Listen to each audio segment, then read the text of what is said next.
നമസ്കാരം, ഞാൻ ബിജീഷ് ഉള്ളൂർ. റോഷനിലെ ഒരു ഫുൾ ടൈം ട്രേഡറാണ്. നമുക്ക് നിഫ്റ്റിയുടെ സിറ്റുവേഷൻ നോക്കാം. വരും ദിവസങ്ങളായാലും നിഫ്റ്റിനെ എങ്ങനെയാണ് മാനേജ് ചെയ്യേണ്ടത്, ഏതാണ് റൈറ്റ് ആയിട്ടുള്ള സപ്പോർട്ട് റെസിസ്റ്റൻസ് നമുക്ക് നോക്കാം. നിഫ്റ്റി ഇന്ന് ക്ലോസ് ചെയ്തിരിക്കുന്നത് 24,812 ക്ലോസ് ചെയ്തിരിക്കുന്നത്. നിഫ്റ്റിയെ കുറിച്ചായാലും നമ്മൾ സൂചിപ്പിച്ചിരുന്നതാണ്. നിഫ്റ്റിക്ക് ഇപ്പോഴത്തെ ഒരു സിറ്റുവേഷൻ എന്ന് പറയുന്നത് നിഫ്റ്റി ഈ ഒരു ഹയർ ലെവലിൽ നിന്ന് ഫെയിലിയർ ആയിട്ടാണ് താഴത്തേക്ക് വന്ന് നിൽക്കുന്നത്. അതേപോലെ തന്നെ ലോവർ ലെവല് ഇമ്പോർട്ടന്റ് സപ്പോർട്ടിൽ നിന്ന് ആ ഒരു ബൗൺസും ചെയ്തിട്ടാണ് മാർക്കറ്റ് നിൽക്കുന്നത്. നമ്മളത് സൂചിപ്പിച്ചിരുന്നു കഴിഞ്ഞ ദിവസത്തെ വീഡിയോസിൽ സൂചിപ്പിച്ചിരുന്നു നിഫ്റ്റി റേഞ്ചിന്റെ ഉള്ളിൽ സസ്റ്റെയിൻ ചെയ്യാനാണ് സാധ്യത. അതിനുശേഷം ഈ ഒരു റേഞ്ച് ബ്രേക്ക് ചെയ്യുന്നതനുസരിച്ചായിരിക്കും വലിയൊരു മൊമെന്റം നിഫ്റ്റിയിലായാലും സ്റ്റാർട്ട് ചെയ്യുന്നത്. ഇപ്പൊ നിഫ്റ്റിയിലായാലും ഇന്നത്തെ ഒരു സിറ്റുവേഷൻ നമ്മൾ സൂചിപ്പിച്ചിരുന്നു 24,900 ഇമ്മീഡിയറ്റ് ആയിട്ടുള്ള റെസിസ്റ്റൻസ് ആണ്. ആ റെസിസ്റ്റൻസിന്റെ മുകളിൽ പോയാലും താഴത്തേക്ക് വരുമ്പോൾ ഷോർട്ട് സെല്ലിന് കൂടുതൽ ഇമ്പോർട്ടൻസ് നൽകാം. 5 മിനിറ്റ് ടൈം ഫ്രെയിമിൽ നോക്കിയാൽ നമുക്ക് മനസ്സിലാവും എന്തുകൊണ്ടാണ് ഈ ഒരു ലെവലിൽ നമ്മൾ വളരെ കൃത്യമായിട്ട് സൂചിപ്പിച്ചിരുന്നു. രാവിലത്തെ ഓപ്പണിംഗ് തന്നെ നമ്മൾ നൽകിയിരിക്കുന്ന ഒരു സപ്പോർട്ടിലാണ് ഓപ്പൺ 24,800 സപ്പോർട്ടിൽ ഓപ്പൺ ചെയ്തു. അതിനുശേഷം നമ്മൾ സൂചിപ്പിച്ചിരുന്നു 24,900 മുകളിലേക്ക് സസ്റ്റെയിൻ ചെയ്താലും 24,900 ആയിരിക്കണം സപ്പോർട്ട്. ഈ ഒരു സപ്പോർട്ടിന് മാർക്കറ്റ് നിലനിർത്തി നോക്കുക. ഈ ഒരു സപ്പോർട്ട് ബ്രേക്ക് ചെയ്തതിന് ശേഷം ഈ ഒരു ലെവലിൽ നിന്നാണ് എക്സാക്ട് ആയിട്ട് മാർക്കറ്റിൽ സെൽ ആക്റ്റീവ് ആയത്. നമ്മൾ ഈ ഒരു ലെവലിൽ ഷോർട്ട്സിന്റെ ഓപ്പർച്യൂണിറ്റി യൂട്ടിലൈസ് ചെയ്യാനായിട്ട് റെക്കമെൻഡ് ചെയ്തിരുന്നു. കഴിഞ്ഞ ദിവസത്തെ വീഡിയോസിലൊക്കെ നമ്മൾ തുടർച്ചയായിട്ട് പറഞ്ഞിരുന്നതാണ്. ഈ ഒരു ലെവലിനെ കുറിച്ച് പറഞ്ഞിരുന്നു. നിഫ്റ്റിയിലും ഇനിയും ബൈ മൊമെന്റം 900 മുകളിൽ സസ്റ്റെയിൻ ചെയ്യുന്നതനുസരിച്ചായിരിക്കും വരുന്നത്. അല്ലെങ്കിൽ ഇതിന്റെ താഴെ നിലനിർത്തിയ പ്രോഫിറ്റ് ബുക്കിനാണ് ചാൻസ്. നിഫ്റ്റിയുടെ സിറ്റുവേഷൻ നോക്കിയതിനു ശേഷം ഒരു പ്രോഫിറ്റ് ബുക്കിംഗ് വന്നതിന് ശേഷം 24,800 സപ്പോർട്ട് നമ്മൾ നൽകിയിരുന്നത്. 24,800 സപ്പോർട്ട് ഈ ഒരു ലെവലില് താഴെ ജസ്റ്റ് മാർക്കറ്റ് വന്നെങ്കിലും നിഫ്റ്റി സൈഡ് വേസ് മൊമെന്റ് ആയിരുന്നു. മാർക്കറ്റിൽ എപ്പോഴും ശ്രദ്ധിക്കേണ്ട ഒരു കാര്യം എന്ന് പറയുന്നത് നമ്മൾ കഴിഞ്ഞ ദിവസത്തെ വീഡിയോസിലും അത് സൂചിപ്പിച്ചിരുന്നതാണ്. മാർക്കറ്റിൽ ഒരേ സമയം മുകളിലോട്ടും താഴോട്ടും വന്നു. അതിനുശേഷം മാർക്കറ്റിൽ പിന്നെ മൊമെന്റ് ഇല്ലാത്തൊരു സിറ്റുവേഷനാണ് മാർക്കറ്റ്. ഇങ്ങനത്തെ ഒരു സിറ്റുവേഷനിലാണ് മാർക്കറ്റ് കുറച്ച് ദിവസങ്ങളായിട്ട് മാർക്കറ്റ് മൂവ് ചെയ്യുന്നത്. അപ്പോൾ മാർക്കറ്റിലെ രാവിലത്തെ ആ ഒരു മൊമെന്റും പിന്നീട് വരുന്ന ഒരു മൊമെന്റും നല്ലൊരു മൊമെന്റും കിട്ടിയാൽ അടുത്തൊരു മൊമെന്റത്തിന് വെയിറ്റ് ചെയ്തിരിക്കാതെ ട്രേഡ് എക്സിറ്റ് ചെയ്യുന്നതാണ് ഏറ്റവും ബെസ്റ്റ്. കാരണം മാർക്കറ്റ് സൈഡ് വേസ് മൊമെന്റത്തിൽ നിലനിൽക്കാനായിട്ട് ഒരു സാധ്യത വളരെ കൂടുതലാണ്. അത് ഇന്നത്തെ സിറ്റുവേഷൻ അല്ല, മാർക്കറ്റിന്റെ പൊതുവെയുള്ള ഒരു സിറ്റുവേഷൻ ആണ്. മാർക്കറ്റിൽ ഒരു വളരെ സഡൻ ആയിട്ടുള്ള ഒരു ഫാൾ വന്നു, നമ്മൾ നൽകിയിരിക്കുന്ന റെസിസ്റ്റൻസിന്റെ അടുത്ത് നിന്ന് ഫാൾ വന്നു. അതിനുശേഷം മാർക്കറ്റ് ഒരു സൈഡ് വേസ് മൊമെന്റം വലിയൊരു അപ്പ് മൂവ്മെന്റ് വന്നു. അതിനുശേഷം മാർക്കറ്റിൽ മൊമെന്റ് ഇല്ലാത്ത മൂവ്മെന്റ് ഈ ഒരു സമയത്ത് ഓപ്ഷന്റെ വാല്യൂ മെൽറ്റ് ആവും. നമുക്കൊരു കൃത്യമായിട്ടുള്ള ഒരു ട്രേഡ് എടുത്താൽ വിചാരിച്ച രീതിയിലുള്ള ആ ഒരു മൂവ്മെന്റ് കിട്ടില്ല. മാർക്കറ്റിൽ ആ ഒരു സ്ട്രെങ്ത് കിട്ടില്ല. എപ്പോഴും ആ ഒരു റൈറ്റ് എൻട്രി എപ്പോഴും റൈറ്റ് സപ്പോർട്ട് റെസിസ്റ്റൻസിന്റെ അടുത്തായിരിക്കണം. റൈറ്റ് എൻട്രി എടുത്തതിന് ശേഷം വരാൻ പോകുന്ന ദിവസത്തെ ഓപ്പർച്യൂണിറ്റിക്ക് ആയിട്ട് വെയിറ്റ് ചെയ്യുക. അപ്പോൾ വരും ദിവസങ്ങളിലായാലും നമുക്ക് നിഫ്റ്റിയുടെ സിറ്റുവേഷൻ നമുക്ക് നോക്കാം. നിഫ്റ്റിയിലായാലും നമുക്ക് ഏതാണ് റൈറ്റ് ആയിട്ടുള്ള സപ്പോർട്ട് റെസിസ്റ്റൻസ് എന്ന് നമുക്ക് നോക്കാം. നിഫ്റ്റിയിലായാലും കഴിഞ്ഞ ദിവസത്തിൽ സൂചിപ്പിച്ചിരുന്ന പോലെ തന്നെ 24,900 താഴെ നിഫ്റ്റിയിൽ ഒരു പ്രഷർ മാർക്കറ്റിൽ എപ്പോഴും പ്രതീക്ഷിക്കാം.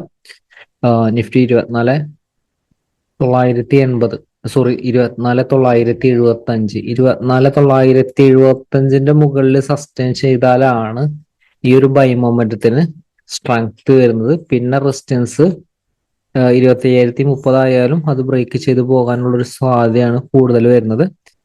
അതുകൊണ്ട് പ്രത്യേകം ശ്രദ്ധിക്കേണ്ടി വരാൻ പോകുന്ന ഒരു ദിവസങ്ങളിലായാലും 24,900 ഇതാണ് മെയിൻ ആയിട്ടുള്ള സപ്പോർട്ട് വരുന്നത്. അപ്പൊ നിഫ്റ്റിയിലായാലും വരാൻ പോകുന്ന ഒരു ദിവസങ്ങളിലായാലും നമുക്ക് എക്സാക്ട് ആയിട്ടുള്ള സപ്പോർട്ട് ഏതാണ്, ഇൻട്രാഡേയിൽ നമുക്ക് ആ ഒരു കൃത്യമായിട്ടുള്ള ഒരു മൊമെന്റത്തിൽ ട്രെൻഡിൽ ട്രേഡ് ചെയ്യാനുള്ള റൈറ്റ് ആയിട്ടുള്ള സപ്പോർട്ട് റെസിസ്റ്റൻസ് ഏതാണ് നമുക്ക് നോക്കാം. ഇത് 5 മിനിറ്റ് ടൈം ഫ്രെയിം ആണ്. 5 മിനിറ്റ് ടൈം ഫ്രെയിമിൽ ഏതാണ് റൈറ്റ് ആയിട്ടുള്ള സപ്പോർട്ട്, ഏതാണ് റൈറ്റ് ആയിട്ടുള്ള റെസിസ്റ്റൻസ് എന്ന് നമുക്ക് നോക്കാം. നിഫ്റ്റിയിൽ 24,750 സപ്പോർട്ടായിട്ട് കാണുന്നുണ്ട്. 755 24755.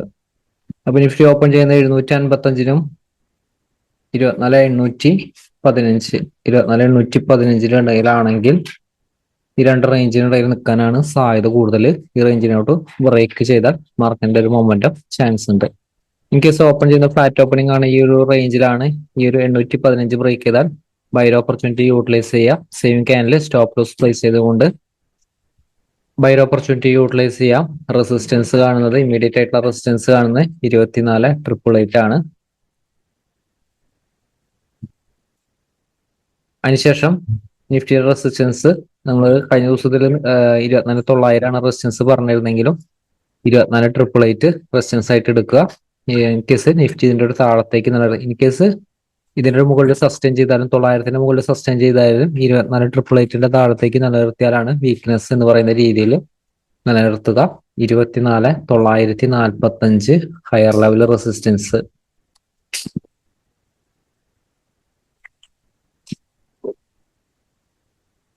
പ്രത്യേകം ശ്രദ്ധിക്കുക, 24,755 താഴെയുള്ള ഒരു ഓപ്പണിംഗ് നിഫ്റ്റിയിൽ വീക്ക്നെസ് ആണ് കാണുന്നത്. സ്ട്രോങ് ആയിട്ടുള്ള ഒരു വീക്ക്നെസ് മാർക്കറ്റിൽ കാണുന്നുണ്ട്.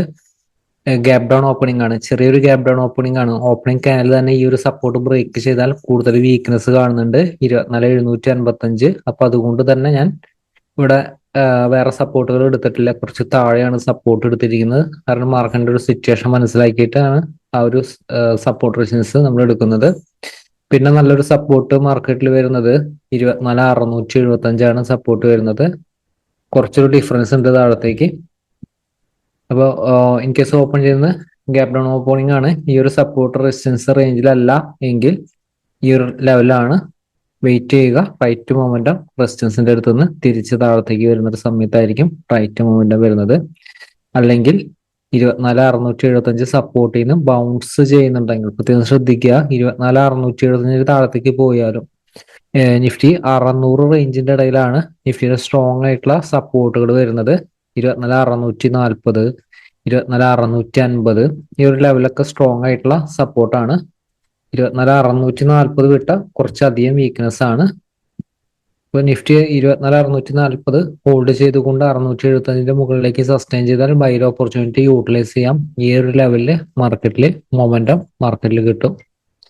അതുപോലെ തന്നെ ഓപ്പൺ ചെയ്യുന്നത് ഗ്യാപ്പ് അപ്പ് ഓപ്പണിംഗ് ആണ്, ചെറിയൊരു ഗ്യാപ്പ് അപ്പ് ഓപ്പണിംഗ് ആണ്. 24,815ന്റെ മുകളിലാണെങ്കിൽ പ്രത്യേകം ശ്രദ്ധിക്കുക, വെയിറ്റ് ചെയ്യുക. 815 ഹോൾഡ് ചെയ്യുന്നുണ്ടോ എന്ന് നോക്കുക. 815ന്റെ മുകളിലേക്ക് സസ്റ്റെയിൻ ചെയ്യുന്നുണ്ടെങ്കിൽ മാത്രം ബൈർ ഓപ്പർച്യൂണിറ്റി യൂട്ടിലൈസ് ചെയ്യാം. നല്ല ഷോർട്ട്സിന്റെ ഓപ്പർച്യൂണിറ്റി 24,888ന്റെ അടുത്ത് നിന്ന്, അല്ലെങ്കിൽ ഇൻ കേസ് ഓപ്പൺ ചെയ്യുന്ന ഗ്യാപ്പ് അപ്പ് ഓപ്പണിംഗ് ആണ്, റെസിസ്റ്റൻസിന്റെ അടുത്ത് നിന്നാണെങ്കിൽ റെസിസ്റ്റൻസിന്റെ താഴെയാണ് ഓപ്പൺ. അതിനുശേഷം ചെറിയ ടൈമിൽ ലോ ബ്രേക്ക് ചെയ്താൽ ഷോർട്ട്സിന് കൂടുതൽ ഇമ്പോർട്ടൻസ് നൽകുക. 815 ബ്രേക്ക് ചെയ്ത വീക്ക്നെസ് ആണ്. അടുത്ത സപ്പോർട്ട് 755, ഇതും ബ്രേക്ക് ചെയ്ത വീക്ക്നെസ് ആണ്. 24,882 മുകളിലാണ് ഓപ്പൺ ചെയ്യുന്നതെങ്കിൽ ചെറിയ ടൈം ഫ്രെയിമിൽ തന്നെ ബൈർ ഓപ്പർച്യൂണിറ്റി വന്നാൽ യൂട്ടിലൈസ് ചെയ്യുക. തിരിച്ച് റിവേഴ്സൽ വരുന്നത് 24,888 ബ്രേക്ക് ചെയ്ത ക്യാൻഡിൽ, അല്ലെങ്കിൽ 24,888ന്റെ താഴത്തേക്ക് ഒരു ക്യാൻഡിൽ ക്ലോസ് ചെയ്താൽ 24,945 ഇമ്മീഡിയറ്റ് ആയിട്ടുള്ള റെസിസ്റ്റൻസ് ആയിരിക്കും. അതിനുശേഷം റെസിസ്റ്റൻസ് വരുന്നത് 24,975. 24,975ന്റെ മുകളിൽ 25,030 റെസിസ്റ്റൻസ്. നമ്മൾ റെസിസ്റ്റൻസുകൾ അപ്ഡേറ്റ് ചെയ്യുന്നില്ല, കാരണം ഇതിന്റെ മുകളിൽ സസ്റ്റെയിൻ ചെയ്താൽ ഈ ഒരു ലെവലിൽ സ്റ്റോപ്പ് ലോസ് പ്ലേസ് ചെയ്തുകൊണ്ട് പൊസിഷൻ ഹോൾഡ് ചെയ്യുക. ഇത് മാത്രമാണ് ഈ ഒരു ഹയർ ലെവലിൽ നമുക്കത് ചെയ്യാനായിട്ട് സാധിക്കുന്നത്. അല്ലാത്ത റേഞ്ചിലാണെങ്കിൽ എക്സാക്റ്റ് സപ്പോർട്ട് റെസിസ്റ്റൻസ് അനുസരിച്ച് എക്സാക്റ്റ് സപ്പോർട്ടിന്റെ അടുത്തൊന്നും പ്രോഫിറ്റ് ബുക്കിംഗ് നടത്തിയും റെസിസ്റ്റൻസിന്റെ അടുത്തൊന്നും പ്രോഫിറ്റ് ബുക്കിംഗ് നടത്തിയും കൃത്യമായിട്ട് മാനേജ് ചെയ്യുക. മാർക്കറ്റിൽ വലിയ ഓപ്പർച്യൂണിറ്റി ആയിട്ട് നമുക്ക് ഒരു ദിവസം അപ്ഡേറ്റിൽ വീണ്ടും കാണാം. Thank you.